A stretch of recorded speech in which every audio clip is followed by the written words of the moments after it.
Hello guys, आज हम explain करने वाले हैं एक मैजिकल फैंटेसी मूवी को जिसका नाम है help I have shrunk my family. Movie की शुरुआत में हम एक छोटे इंसान को देखते हैं जो जंगल में भागता हुआ जा रहा है और अपने रास्ते में आने वाली हर एक चीज को जमाता जा रहा है और फिर ये टनल से गायब हो जाता है। इसके बाद हम टनल के पीछे वाले घर में एक फैमिली को देखते हैं जिसमें बच्चे का नाम जोहानस और उसकी बहन का नाम नेला डेला है और इनकी माँ नहीं है, इसीलिए ये अपने पिता के साथ रहते हैं। तभी इनकी बिल्ली टनल के छेद की तरफ घुसने लगती है जिस वजह से जोहानस उस होल को बंद कर देता है। इसके बाद डेड जब बाहर घूमने के लिए जाते हैं तो उन्हें उनका दोस्त आर्थर मिलता है जो कि अपनी किताब में कविताएं लिखता है, पर वो डेड से कहता है कि मेरी किताबें बिक नहीं रही हैं और लोगों को मेरी कविताएं पसंद नहीं आ रही हैं, कहीं ऐसा ना हो कि मैं बर्बाद हो जाऊं। और आर्थर यहाँ की एक लेडी को बहुत पसंद करता है और अपनी सारी कविताएं इसी के ऊपर लिखता है, जिस पर डेड उससे कहते हैं कि उसे जाकर अपने दिल की बात बता दो, पर आर्थर नहीं बताता। इसके बाद डेड जब घर पर जाते हैं तो इनके बच्चे इनसे क्रिसमस की छुट्टियां बाहर मनाने को कहते हैं, पर इनके डैड मना कर देते हैं कि हम छुट्टियों पर इस साल बाहर नहीं जाएंगे, हम घर पर ही क्रिसमस मनाएंगे। इसके बाद जोहानस जब ग्लास रखने के लिए किचन में जाता है तो उसे वहाँ पर कुछ हलचल दिखती है और जब वो चेक करता है तो उसे वहाँ पर एक छोटा सा आदमी दिखता है जिसे देखकर वो डर जाता है और इसकी आवाज सुनकर इसके डैड और बहन आ जाती है। जोहानस इनसे कहता है कि यहाँ पर मैंने किसी छोटे से इंसान को देखा है, जिस पर इसके डैड आसपास चेक करने लगते हैं और फिर वो जोहानस से कहते हैं कि बेटा ये तुम्हारा कोई वहम होगा, यहाँ पर कुछ नहीं है, वो कोई चूहा वगैरह होगा। पर जोहानस कहता है कि नहीं, मैंने इंसान को ही देखा है, पर इसकी बातों पर कोई यकीन नहीं करता और डैड इसे सोने के लिए भेज देते हैं। पर जोहानस को अपनी आंखों पर यकीन था, इसीलिए वो सोता नहीं है बल्कि रात को किचन में चेक करने के लिए आ जाता है और वो देखता है कि उसकी बिल्ली किसी पर अटैक कर रही होती है, पर तभी वहाँ पर एक रोशनी चमकती है और बिल्ली जम जाती है। इसके बाद जोहानस को पेड़ में कुछ हलचल दिखाई देती है और जब वो जाकर चेक करता है तो उसे वहाँ पर वही छोटा आदमी मिल जाता है, पर जल्दी ही वो इसके हाथ में काटकर भाग जाता है। पर जोहानस उसे घेर लेता है जिस पर वो उसे पिन दिखाकर डराने की कोशिश करता है, लेकिन जोहानस उसे एक जार में बंद कर देता है और फिर उससे कहता है कि शांत हो जाओ, मैं तुम्हें नुकसान नहीं पहुंचाऊंगा। और फिर वो उस जार को हटा देता है और उस छोटे आदमी से पूछता है कि कौन हो तुम और तुम्हारा क्या नाम है, जिस पर वो बताता है कि मेरा नाम विपलाला है और मैं टनल के रास्ते यहाँ पर जंगल से आया हूँ और जब मैं यहाँ पर किचन में था तो इस मॉन्स्टर ने मुझ पर हमला कर दिया। पर जोहानस कहता है कि ये मॉन्स्टर नहीं है बल्कि हमारी बिल्ली है और ये तुम्हें कोई नुकसान नहीं पहुंचाएगी, इसीलिए जल्द से जल्द इसे वापस ठीक कर दो। विपलाला अपने मैजिक से उसे ठीक करने की कोशिश करता है पर वो पत्थर की बन जाती है, जिस पर विपलाला कहता है कि मेरे जादू पर मेरा काबू नहीं है, वो कभी चलता है कभी नहीं चलता। तभी यहाँ पर जोहानस के डैड आने लगते हैं, इसीलिए जोहानस बिल्ली को छिपाकर वहीं पर छिप जाता है और चुपचाप किचन से अपने कमरे में चला जाता है और अपने पास ही वो विपलाला को भी सुला लेता है, जहाँ पर उसे बहुत सुकून मिलता है। पर जब जोहानस सुबह उठता है तो उसे वहाँ पर विपलाला कहीं पर नहीं मिलता, इसीलिए वो जब किचन में जाकर चेक करता है तो उसे विपलाला एक पीनट बटर के अंदर मिलता है। इसके बाद जोहानस उसे नहलाता है, उसके कपड़े साफ करता है और उसे साबुन वगैरह लगाता है, बाल वाल काटकर उसे अच्छे से तैयार कर देता है। इसके बाद ये देखते हैं कि जोहानस की बहन नेला डेला अपनी बिल्ली को ढूंढ रही होती है, इसीलिए जोहानस विपलाला से कहता है कि फौरन मेरी बहन की बिल्ली को ठीक करो। पर विपलाला कहता है कि मेरा जादू कभी चलता है कभी नहीं चलता, इसीलिए वो पहले एक मकड़ी के ऊपर ट्राई करता है और उसे जमा देता है, पर वापस ठीक करने की कोशिश में वो मकड़ी का पाउडर बना देता है। तभी यहाँ पर नेला डेला भी आ जाती है और जोहानस के छिपाने पर भी वो उस बिल्ली को देख लेती है, जिसे देखकर नेला डेला हैरान हो जाती है। तभी इसके सामने विपलाला आ जाता है और इससे कहता है कि सॉरी, ये सब मेरी गलती है, जिस पर नेला डेला कहती है कि फौरन मेरी बिल्ली को ठीक करो। पर जोहानस कहता है कि ये वापस ठीक नहीं कर पाता, ये मकड़ी थी जो ठीक करने की कोशिश में अब पाउडर बन चुकी है। इसके बाद ये दोनों विपलाला को अपने साथ लेकर क्रिसमस ट्री खरीदने के लिए चले जाते हैं और यहाँ से एक छोटा सा पेड़ खरीद लेते हैं। पर जब ये अपने घर वापस जा रहे होते हैं तो तभी आर्थर विपलाला को देख लेता है और उसे पकड़ने की कोशिश करता है, जिस पर विपलाला मैजिक से उसे भी जमा देता है, जिस पर नेला डेला गुस्से में कहती है कि फौरन इसे ठीक करो, जिस पर विपलाला कोशिश करता है पर आर्थर पत्थर का बन जाता है और फिर दोबारा कोशिश करने पर वो और बड़ा हो जाता है बजाय ठीक होने के। जिसके बाद ये दोनों वापस अपने घर के अंदर भाग जाते हैं और जोहानस नेला डेला से कहता है कि डेड को इस बारे में कुछ नहीं बताना, वरना मैं डेड के सामने तुम्हारी सारी पोल खोल दूंगा। इसके बाद जब इनके डेड घर पर आते हैं तो वो बाहर आर्थर का इतना बड़ा पुतला देखकर हैरान हो जाते हैं, क्योंकि आर्थर उन्हें आसपास कहीं नहीं दिख रहा था। इसीलिए वो घर पर आकर आर्थर को फोन लगाते हैं पर फोन नहीं लगता, जिस वजह से वो उसे वॉइस मैसेज करते हैं कि तुम्हारा पुतला मेरे घर के सामने क्या कर रहा है, मुझे जल्दी ही जवाब दो। इसके बाद डेड इन दोनों से कहते हैं कि आज तुम्हारे लिए एक सरप्राइज है और फिर वो इन दोनों को एक महंगे से रेस्टोरेंट में ले जाते हैं जहाँ पर विप्लाला भी इनके साथ छिपकर आया है। और जब वेटर आता है तो ये दोनों बच्चे फ्रेंच फ्राइज ऑर्डर करते हैं, पर वेटर कहता है कि हमारे होटल में ऐसी सस्ती चीजें नहीं मिलती, इसीलिए ये लोग यहाँ की एक फेमस डिश मंगाते हैं। पर इन दोनों बच्चों को ये डिश अच्छी नहीं लगती, इसीलिए विप्लाला अपने जादू से डिश को बदल देता है, जिसके बाद ये दोनों बच्चे मजे से खाना खाने लगते हैं। पर तभी वेटर इन्हें देख लेता है और इनसे कहता है कि यहाँ पर बाहर का खाना लाना अलाउ नहीं है। पर डैड इसे समझाने की कोशिश करते हैं कि हम बाहर से नहीं लाए हैं, और इसी दौरान उनका हाथ वेटर पर लग जाता है, जिससे नूडल्स एक लेडी पर गिर जाते हैं। जिसके बाद वेटर इन तीनों को एक रूम में बंद कर देता है और पुलिस को यहाँ पर बुला लेता है। इसीलिए विप्लाला डैड के सामने आ जाता है, जिसे देखकर वो हैरान हो जाते हैं। पर डैड कहते हैं कि पहले हमें इस मुसीबत से बाहर निकालो, और फिर विप्लाला अपना जादू चलाता है, जिससे ये तीनों को भी छोटा कर देता है। जिसके बाद ये तीनों यहीं पर छिप जाते हैं, और जब पुलिस आती है तो उन्हें यहाँ पर कोई नहीं मिलता। और फिर इनके जाने के बाद ये चारों लोग यहाँ से चुपचाप निकल जाते हैं। और फिर डैड विप्लाला से कहते हैं कि चलो अब हमें दोबारा से ठीक कर दो। जिस पर ये दोनों बच्चे उन्हें बताते हैं कि डैड विप्लाला एक बार जादू करता है तो उसे वापस ठीक नहीं कर पाता। बाहर जो वो आर्थर का स्टेचू है वो आर्थर ही था, जिसे ठीक करने के चक्कर में वो पत्थर का बन गया। इसके बाद ये लोग कहते हैं कि पहले अब हमें घर जाना होगा, और फिर ये लोग अपने घर की तरफ बढ़ने लगते हैं। पर रास्ते में इन्हें बहुत ही ज्यादा ठंड लग रही होती है, क्योंकि ये लोग बहुत छोटे हो चुके हैं। डैड बार बार विप्लाला से ठीक करने को कहते हैं, जिस पर विप्लाला कहता है कि मैंने तुम्हें छोटा किया है, इसलिए मैं ही अपने जादू से तुम्हें ठीक कर सकता हूँ, बाकी और कोई नहीं कर पाएगा। इसके बाद घर जाते हुए इन सबको बहुत ही ज्यादा ठंड लग रही होती है, इसीलिए ये वहीं पर एक ग्रोसरी की स्टोर में घुस जाते हैं, जहाँ पर ये लोग चूहों की तरह छोटा छोटा खाना खाने लगते हैं और फिर यहाँ पर ही सो जाते हैं। रात बीच में विप्लाला उठकर जोहानस को बताता है कि मैं वापस अपनी दुनिया में नहीं जाना चाहता, क्योंकि सब लोग मेरा मजाक उड़ाते थे, क्योंकि मैं सही से जादू नहीं कर पाता था। इसके बाद ये लोग फिर से सो जाते हैं, और फिर जब ये सुबह उठते हैं तो ये टीवी में आर्थर का पुतला देखते हैं, क्योंकि उसकी वजह से ट्रैफिक जाम हो रहा था, जिसे तोड़कर ये लोग हटाना चाहते हैं। इसीलिए डैड कहते हैं कि अब हमें वापस जाकर अपने दोस्त को बचाना होगा। पर यहाँ पर दुकान की मालकिन और उनका पोता आ जाता है, जिसके पास एक रोबोटिक कार थी, और उससे छिपने के लिए ये लोग एक जगह पर छिप जाते हैं। तभी घर जाने के लिए विप्लाला को एक आइडिया आता है, और वो उस पोते के सामने आ जाता है और उससे कहता है कि दम है तो मुझे पकड़ कर दिखाओ। जिसके बाद वो गाड़ी विप्लाला के पीछे दौड़ा देता है, और विप्लाला भी उसे अपने पीछे पीछे एक छोटी सी जगह पर ले आता है, जहाँ पर ये लोग उसकी गाड़ी को पकड़ लेते हैं। और फिर पोता जब गाड़ी निकालने की कोशिश करता है तो वो निकाल नहीं पाता, और फिर कार का रिमोट देखकर जोहानस को आइडिया आता है, और ये लोग कार के ऊपर उसका रिमोट बांधकर यहाँ से भाग जाते हैं। और विप्लाला ट्रैफिक से बचता बचाता हुआ पूरे शहर में गाड़ी दौड़ा देता है, ताकि ये लोग अपने घर पहुँच जाएं। डैड बार बार कहते हैं कि तुम उल्टी डायरेक्शन में गाड़ी चला रहे हो, पर विप्लाला को कुछ समझ नहीं आ रहा था, इसीलिए वो उल्टी सीधी गाड़ी भगाए जा रहा है। और इसी बीच ये लोग अपनी गाड़ी एक पार्क में ले आते हैं, जहाँ पर एक डॉगी इनकी कार पकड़ लेता है, और जब उसका मालिक कार छुड़ाने की कोशिश करता है तो उसी दौरान डैड कार से निकलकर नीचे गिर जाते हैं, जिस वजह से उनका हाथ टूट जाता है और फ्रैक्चर हो जाता है। और वो आदमी इन्हें देखे बिना ही अपने डॉग को लेकर यहाँ से चला जाता है। जिसके बाद ये लोग डिसाइड करते हैं कि हमें सबसे पहले डैड को हॉस्पिटल ले जाना होगा, क्योंकि इनके हाथ में बहुत ही ज्यादा दर्द हो रहा है। और फिर इसीलिए ये अपनी गाड़ी हॉस्पिटल के अंदर ले आते हैं, और फिर एक नर्स के पीछे पीछे अपनी कार को लेकर एक बच्ची के रूम में आ जाते हैं, जहाँ पर उसका इलाज हो रहा था, क्योंकि इन्हें पता था कि सिर्फ बच्ची ही इनकी बात समझ पाएगी, बड़े तो नहीं समझेंगे। और फिर नर्स के जाने के बाद जब वो बच्ची छोटे छोटे इंसानों को देखती है तो वो डर जाती है, पर जल्दी ही ये लोग उससे शांत करके अपनी बात समझा देते हैं। और फिर जब डॉक्टर इनके रूम में आता है तो बच्ची उनसे कहती है कि मैं आपसे अकेले में कुछ बात करना चाहती हूँ, पर आप किसी को इस बारे में कुछ नहीं बताना।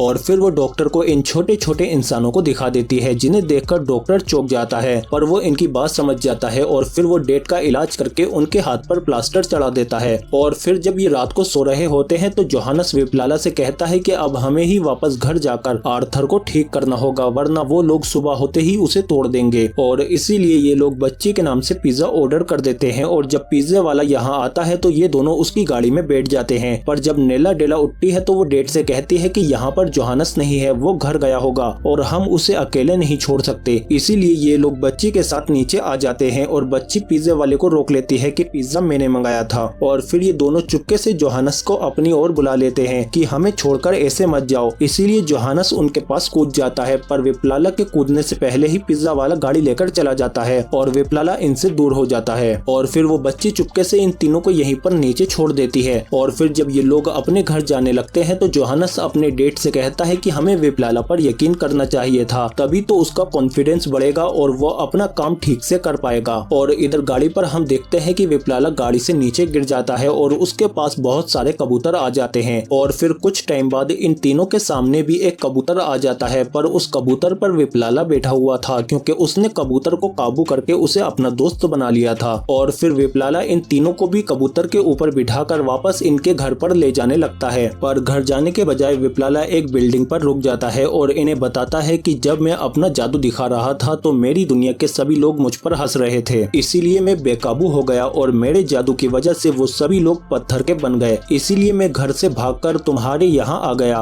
और अब मैं कभी भी वापस अपनी दुनिया में नहीं जाऊंगा और अब अपना जादू कभी भी इस्तेमाल नहीं करूंगा। जिस पर डैड भड़क जाते हैं कि तुम ऐसा कैसे कर सकते हो, हम हमेशा ऐसे ही नहीं रह सकते, तुम्हें हमें ठीक करना ही होगा। और इधर आर्थर के स्टेचू को तोड़ने के लिए पुलिस की टीम भी आ जाती है और इधर डैड लगातार विप्लाला पर भड़क रहे होते हैं, जिसकी वजह से वो एटलस की मूर्ति पर जादू कर देता है, जिससे वो जिंदा हो जाती है और वो अपना गोला वहीं पर रखकर बैठ जाती है। और वो इन्हें बताती है कि मैं सालों से ये भारी गोला लेकर यहाँ पर खड़ा था और तुम लोग मुझे चींटी की तरह छोटे छोटे दिखते थे, वैसे तुम लोग अभी भी छोटे ही लग रहे हो। पर ये लोग एटलस को अपनी कहानी सुना देते हैं, जिसके बाद एटलस विप्लाला का कॉन्फिडेंस बढ़ाता है और उससे कहता है कि हमेशा अपने ऊपर भरोसा रखो, सोचो मत बस कर दो। और ये बात विप्लाला को समझ में आ जाती है कि सोचो मत बस कर दो। पर तभी डैड नीचे गिर जाते हैं, जिन्हें बचाने के चक्कर में ये तीनों भी नीचे गिर जाते हैं। तभी विप्लाला अपना जादू करता है और ये तीनों वापस से बड़े हो जाते हैं। जिसके बाद डैड विप्लाला से कहते हैं कि बेटा तुमने कर दिखाया, जिस पर विप्लाला कहता है सोचो मत बस करो। और इधर पुलिस उस स्टेचू को तोड़ने वाली थी, पर आर्थर के चाहने वाले उन्हें रोकने की कोशिश करते हैं, पर पुलिस उन सबको यहाँ से हटा देती है। और फिर जैसे ही वो आर्थर का स्टेचू तोड़ने आते हैं तो जोहानस और उसकी फैमिली इन्हें सच्चाई बताती है कि ये आर्थर का स्टेचू नहीं बल्कि आर्थर ही है जो जादू की वजह से स्टेचू बन गया है। पर कोई भी इनकी बातों पर यकीन नहीं करता, इसीलिए जोहानस उन सब के सामने विप्लाला को दिखा देता है, जिसे देखकर ये सभी लोग हैरान हो जाते हैं। और फिर विप्लाला अपने जादू से मूर्ति को छोटा कर देता है और फिर नेला डेला आंटी से कहती है कि शायद आपकी एक किस इन्हें फिर से ठीक कर सकती है। और फिर जब ये लेडी उसे किस करती है तो विप्लाला अपने मैजिक से आर्थर को पहले जैसा कर देता है और यहाँ पर सभी लोग बहुत ज्यादा खुश हो जाते हैं। इसके बाद रात को विप्लाला चुपके से अपनी दुनिया में जाने की कोशिश करता है, जिस पर जोहानस आकर उस होल को खोल देता है। और फिर विप्लाला जाने से पहले इन सबको अच्छे से गुड बाय बोलता है और इमोशनल हो जाता है। और जाने से पहले वो अपनी जैकेट को बड़ा करके जोहानस को दे देता है और फिर यहाँ से अपनी दुनिया में चला जाता है। और इसी के साथ ये मूवी यही खत्म हो जाती है। अगर आपको ये वीडियो अच्छी लगी है तो प्लीज लाइक जरूर करो इसे और कमेंट करके बताओ कि आपको ये वीडियो कैसी लगी। इसके अलावा आप हमारे चैनल में जाकर इससे भी और अच्छी वीडियो देख सकते हैं, और उससे पहले सब्सक्राइब तो करो हमारे चैनल को, बेल आइकन दबाकर नोटिफिकेशन ऑल पर भी क्लिक करो ताकि और भी अच्छी वीडियो मिलते रहे तुमको। हम मिलते हैं आपसे अगली वीडियो में।